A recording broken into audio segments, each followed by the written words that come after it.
मित्रांनो नमस्कार मित्रांनो, भाजपा मुख्यमंत्री पदासाठी जो उमेदवार देईल त्या उमेदवाराला शिवसेना म्हणून आमचा पूर्णपणे पाठिंबा असेल, असे स्पष्टपणे राज्याचे काळजीवाहक मुख्यमंत्री एकनाथ शिंदे यांनी सांगितले. सत्ता स्थापनेत कोणतीही अडचण येणार नाही त्यांनी स्पष्ट केले. ठाण्यात निवासस्थानी झालेल्या पत्रकार परिषदेत ते बोलत होते. मागील काही दिवसापासून शिंदे हे मुख्यमंत्री व्हावेत यासाठी राज्यभरात महाआरती केल्या जात होत्या. त्यांच्या ठाण्यातील निवासस्थानाबाहेर कार्यकर्त्यांकडून महाराष्ट्राचा लाडका मुख्यमंत्री एकनाथ शिंदेच अशा घोषणा देत शिंदे हेच मुख्यमंत्री व्हावेत अशी अपेक्षा व्यक्त केली जात होती. परंतु शिंदे यांनीच मुख्यमंत्रीपदाबाबत मौन सोडले आणि म्हणाले की गेल्या 2.5 वर्षात राज्याचा विकास झाला.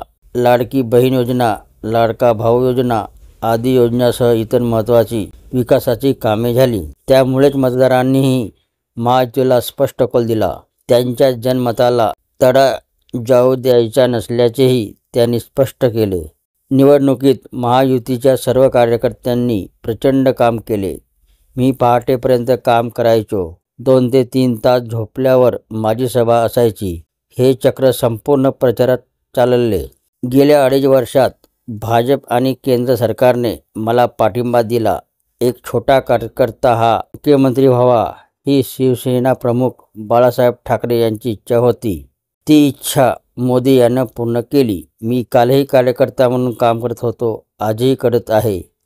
मी स्वतःला मुख्यमंत्री समजलो नाही, सामान्य माणूस म्हणून काम केलं, असे ते म्हणाले. तर ही होती मित्रांनो महाराष्ट्र राज्याचा मुख्यमंत्री कोण याबद्दल माहिती. व्हिडिओ आवडला असेल तर चॅनलला सबस्क्राईब करायला विसरू नका. जय महाराष्ट्र मित्रांनो.